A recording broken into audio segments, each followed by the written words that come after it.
Okay, hello class and welcome to our second lecture on international finance. And I'm your instructor Jamal. Hi there. So in our previous class, we studied the factors affecting international trade, and what we studied over there? Okay, wait. We studied cost of labor, inflation, and national income, if you remember, right? And what did we talk about that? When cost of labor rises, what happened? The cost of labor rises. What We happened? will import more than export. We will do outsourcing. Good. And why is that? Because our cost is going to be high, and then selling price is going to be high. If it is more cheaper to import, then people will buy imported goods, and our exports will be decreased. Why? Because our cost of the price, of the price of the goods, going to be expensive for outside world. What happened to inflation? If inflation rises, imports rises. Why? People have more money, they can afford more imported goods. So import rises, exports decreases. Understand? National income, if people are wealthy, they would buy more imported goods. What happened? Exports decreases, imports start rises. Okay, and the other factors, number 4, let me just switch off my video and I'm going to be taking a notes over there. Here we go. So now the government policies. So government wants to increase its exports. Everybody wants that. Every government, promises more jobs. So exports means if exports are rising,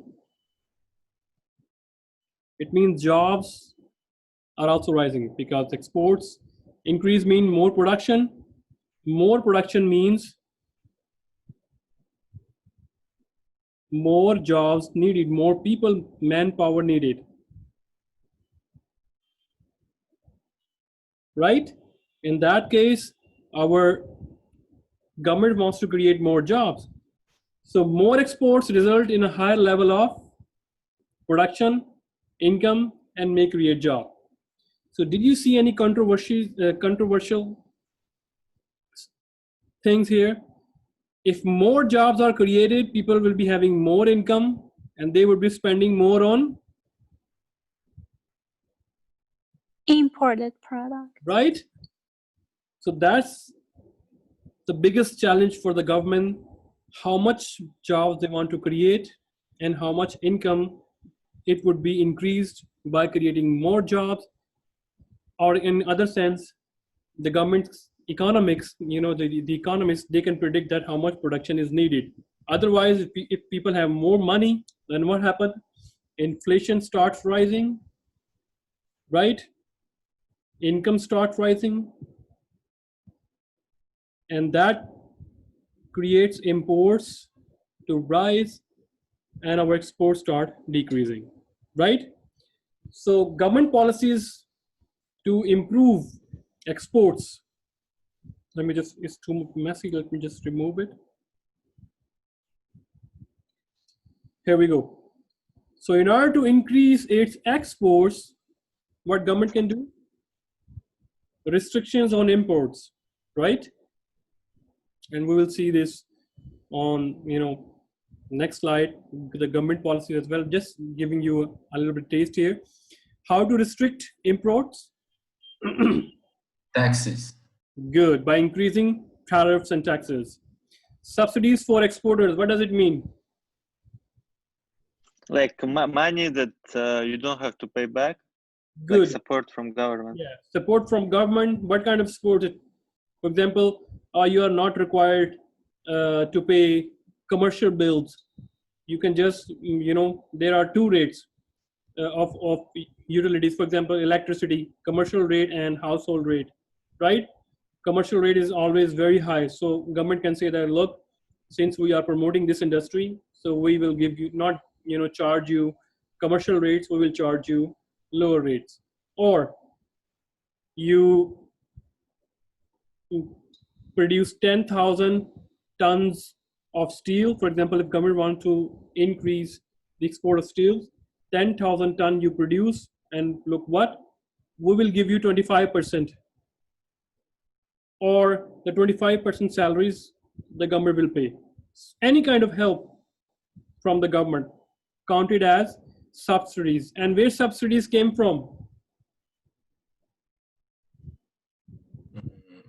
From the government. What? Sorry. The government. Yeah, Subsidies from the come government. the government. And where government pay? From Taxes. revenue, right? So what does it mean? If government don't have tax revenue, then how government can pay subsidies? So that is the biggest challenges when we are allowing subsidies.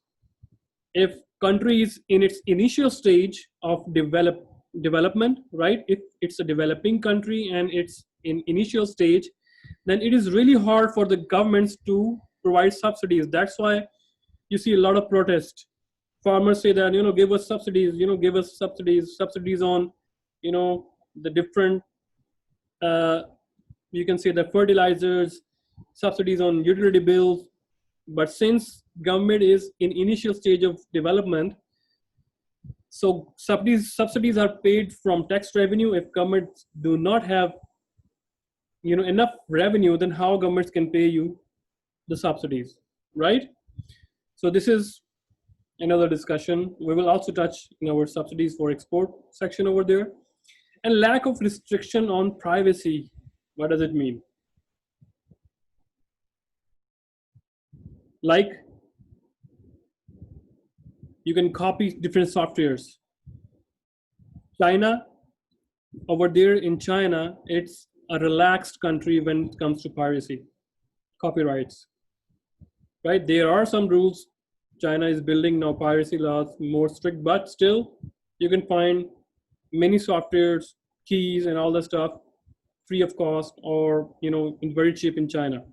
So there is a case in your book, and it says that the Microsoft, or no, this US loses every year $2 billion from China of the piracy of the products, whether it's design, whether it's softwares or something. You can also find out different, Chinese websites, or the simple thing is that you go to Taobao, you buy a key of Office in just 10 yuan or 5 yuan or 15 yuan or 20 yuan, right? The original CD of Microsoft Office is more than $700. And then environmental restrictions. What does it mean? Like producing things that harm environment. Good. If we go to more green, then our cost start rising. It's higher. Right? Yeah. So if we want to increase more exports, then what happened?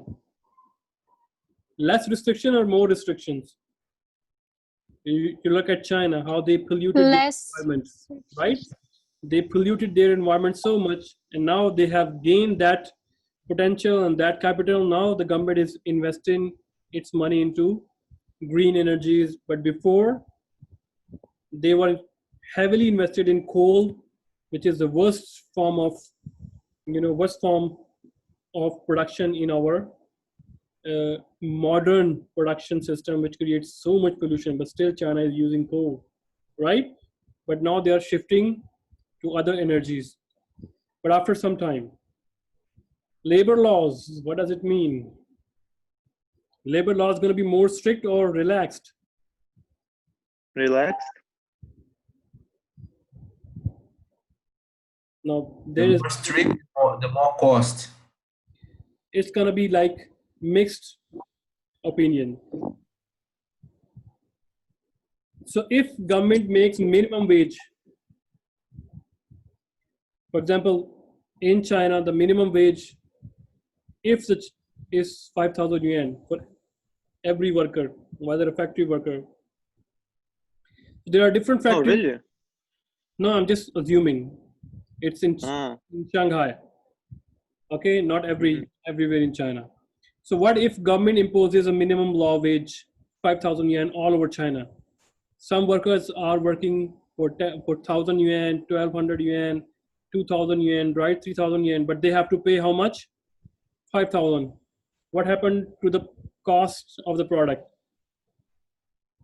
Increase. it increases. Right? When it start rising, what happened? Exports will be Decrease. decreased because it's our product going to be more expensive to outside world. What if government impose less regulations of labor laws? Then what happened? The factories can hire worker according to market rate, what's going on in the market. If janitor salary is 1,000 right now, they can hire at 1,000. If lower staff unskilled worker 1,200, they can give them 1,200. So their price are in minimum range, so they can export more, right? But what happened to the social cost to the society? If government do not, impose laws, then does the owner or factory owner or producer or supplier care about the workers' health, workers, children education, housing?